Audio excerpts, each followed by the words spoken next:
اهلا بيكم، يا رب تكونوا بخير. هنعمل مع بعض النهارده بسكوت العيد، لكن بطريقه ومقادير مختلفين عن بسكوت الزبده اللي احنا عملناه قبل كده كذا مره مع بعض. البسكوت ده علشان الناس اللي بتحب البسكوته ما تكونش ناعمه قوي، تكون فيها شويه قرمشه. يعني عارفين كده لما تاكلوا بسكوته تكون فيها قرمشه خفيفه مع نعومه وذوبان في نفس الوقت.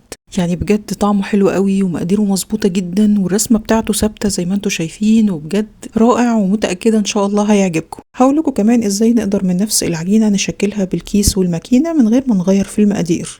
يلا نشوف الطريقه والمقادير مع بعض ونتابع الخطوات واحده واحده علشان تعملوا احلى بسكوت. يا ريت بقى ما ننساش اللايك والشير وكمان الاشتراك في القناه اللي لسه جداد على القناه. ويلا على طول نبتدي.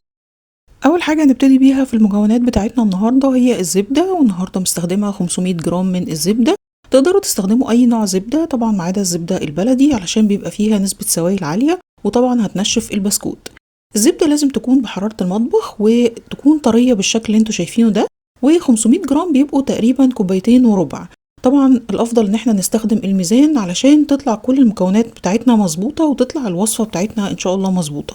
استخدمت كمان 300 جرام من السكر البودر، وطبعا نخلاه كويس قوي قبل ما استخدمه. ويفضل السكر يكون ناعم تماما مفيهوش اي حبيبات، لان اي حبيبات بتخلي فيه فتحات صغيره كده في البسكوته بعد ما نخبزها.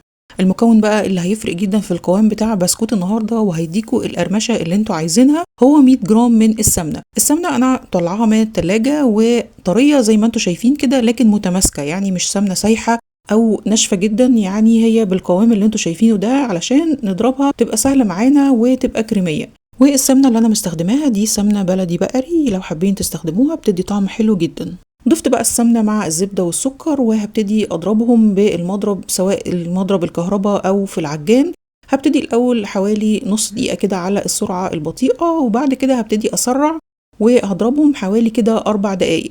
طبعا في نص المدة باخد الجوانب بتاعة العجان علشان طبعا كل الزبدة والسكر يضربوا كويس قوي مع بعض. احنا عايزين نوصل للقوام الكريمي اللي انتوا شايفينه ده. دي خطوة مهمة جدا، لازم نوصل للمرحلة اللي انتوا شايفينها دي، لان دي من الحاجات الأساسية اللي بتدي البسكوت الخفة والنعومة والقوام المظبوط بتاعه. يعني القوام بيبقى بالظبط زي كريمة الزبدة. المرحلة اللي بعد كده هنضيف البيض. هستخدم النهاردة 4 حبات من البيض، ولازم يكونوا بحرارة المطبخ، مطلعينهم من التلاجة من قبلها بحوالي ساعة أو ساعتين. هبتدي أضيف البيض واحدة واحدة. ضفت أول بيضة وهضرب، ولازم أستنى لغاية البيضة ما تختفي تماما، وبعد كده أضيف البيضة اللي بعدها.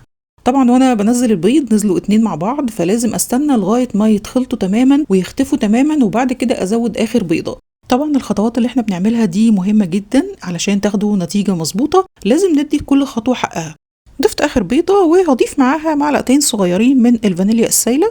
انا بفضلها جدا مع كل الحلويات، بصراحة بتدي طعم حلو جدا وكمان بتغطي تماما على طعم البيض، بس اللي حابب يستخدم الباودر مفيش اي مشكلة. بعد بقى ما ضربت اخر بيضة كويس جدا لغاية ما اختفت تماما، بتلاقوا الزبدة بترجع كريمية تاني بالشكل اللي انتوا شايفينه ده. المرحلة اللي بعد كده هنضيف اللبن او الحليب. 4 معالق معيارية كبار من اللبن بحرارة المطبخ، يعني وزنهم بالظبط 40 جرام. ويا ريت نلتزم بمقدار اللبن، لانه لو زاد عن كده بيخلي البسكوت ينشف معانا ومش هيدينا النتيجة المظبوطة خالص. وبعد اضافة اللبن بضرب حوالي كده دقيقة لغاية ما يختفي تماما، وهتلاقوا الزبدة كريمية تاني زي ما انتوا شايفين كده، ومش مخرزة ومش فاصلة ولا اي حاجة. هبتدي اضيف بعد كده المكونات الجافه. مستخدمه معلقتين صغيرين مش مليانين من البيكنج باودر، وزنهم بالظبط 8 جرام. اضيف كمان 4 معالق كبار من الحليب الباودر، وانا بفضل جدا ان احنا نستخدمه علشان بيدي لون حلو قوي للبسكوت. رشه ملح صغيره حوالي كده ربع معلقه صغيره. هضيف بعد كده كيلو من الدقيق، وانا مستخدمه دقيق دوبيلا للكحك والبسكوت. تقدروا كمان تستخدموا الضحى برضه هيبقى كويس جدا، والدقيق طبعا يكون منخول. وبصراحة خطوة أساسية قبل ما بستخدم كيلو الدقيق، لازم دايما بوزنه من غير الكيس. أوقات كتير بلاقيه ناقص حاجة بسيطة، فبكمل المقدار بتاعه علشان يبقى كيلو بالظبط ويطلع المقدار كله مظبوط معايا. بركب بقى سلاح الكف في العجان، طبعا مش هينفع خالص نضرب بالمضرب السلك. وببتدي أضيف الدقيق وأنا بقلب بالشكل ده. احنا طبعا في المرحلة دي مش عايزين نعجن تماما، ممنوع العجن نهائي، لأن ده طبعا هينشف البسكوت. احنا بس بنخلط المكونات مع بعض لغاية ما الدقيق يختفي. اول ما الدقيق يختفي بتوقف خلط تماما، وبالسباتيولا بس بنتأكد كده ان المكونات كلها اختلطت ومفيش اي بواقي من الدقيق. وطبعا تقدروا تضيفوا البيكنج باودر والحليب الباودر ورشة الملح على الدقيق، وبعد كده نقلبهم كويس ونضيفهم على خليط الزبدة والبيض والسكر، مفيش اي مشكلة.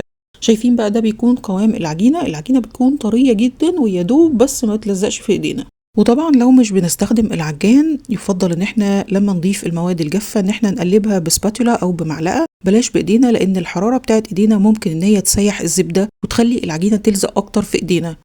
هنبتدي بقى نقطع البسكوت بتاعنا، وهستخدم التب العريضة بتاعت البسكوت او المشط اللي انتوا شايفينها دي، وهستخدم كمان الكيس القماش بيستحمل العجينة، لان العجينة دي بتبقى تقيلة شوية عن بسكوت الزبدة اللي احنا دايما بنعمله.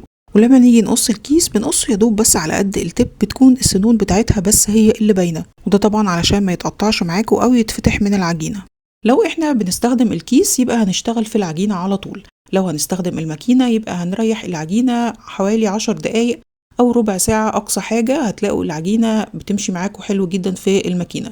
يعني نغطي العجينة ببلاستيك ونسيبها بره التلاجة لان الجو كده كده ساقع، وطبعا لو الجو حر لازم نحطها في التلاجة. طبعا الصواني مش بتبقى مدهونة اي مادة دهنية خالص، ولو هتلاحظوا بنضغط ضغطات كده متساوية على الكيس علشان نطلع البسكوتات كلها تكون نفس السمك، وبنرفع ايدينا كده حاجة بسيطة عن الصينية واحنا بنضغط على الكيس علشان البسكوتة يبقى السمك بتاعها كويس. بعد ما بنخلص بسكرابر او سكينة بنقطع البسكوتات كلهم يبقوا نفس الطول، ونسويهم من الجوانب برضو لو في اي حاجة معوجة. كل صاج بشكله وبدخله على طول على الفرن، بكون مسخنة الفرن كويس جدا على حرارة 180، بحط البسكوت على الرف اللي في النص، بياخد تقريبا ربع ساعة او اكتر شوية لغاية ما بتلاقوه اخد لون دهبي حلو بالشكل ده. انا كنت مشغلة الفرن من تحت، بس انا عندي الفرن بيشتغل من تحت لوحده ومن فوق لوحده، لكن بصراحة انا ما شغلتش عليه الشواية خالص. لو لقيتوه اخد لون دهبي حلو من تحت ولسه لونه فاتح قوي من فوق، تقدروا تنزلوا الرف لتحت شوية وتشغلوا عليه الشواية حاجة بسيطة خالص لغاية ما ياخد لون دهبي حلو من فوق. وكمان من الحاجات المهمة علشان البسكوت ياخد لون دهبي وتسوية مظبوطة ان احنا نستخدم الصواني الالومنيوم، وكمان يفضل ان هي تكون تقيلة، وده بيخلي البسكوت ياخد تسوية مظبوطة ولون دهبي حلو من غير ما يغمق من تحت زيادة عن اللزوم. بعد ما بيطلع من الفرن بسيبه يبرد تماما جوه الصواني، وبعد كده ببتدي اشيله في علبة تكون محكمة الغلق، ده بيخليه يفضل مقرمش معاكو لغاية اخر بسكوتة. شايفين بقى بيخرج من الفرن لونه حلو جدا، الرسمة بتاعته زي ما هي، القرمشة بتاعته حلوة جدا، يعني عارفين كده قرمشة بنعومة وذوبان في نفس الوقت. يعني الطريقة دي هتبقى مناسبة جدا للناس اللي بتحب البسكوت ما يكونش ناعم قوي. بصراحة طعمه رائع جدا، ولما تجربوه هتعرفوا ان هو مختلف شوية عن بسكوت الزبدة اللي احنا عملناه كذا مرة مع بعض قبل كده. مقاديره مظبوطة جدا وان شاء الله يعجبكم لما تجربوه. اهم حاجة نلتزم بالمقادير وكمان الخطوات، ويفضل جدا لو استخدمنا الميزان. اشوفكم على خير في فيديو جديد ان شاء الله. ما تنسوش لو عجبكم الفيديو تعملوا لايك كتير وشير علشان الفيديو يوصل لاكبر عدد من المشاهدين والكل يستفاد، وكمان ما تنسوش الاشتراك في القناة اللي لسه جداد على القناة. بحبكم جدا، باي باي.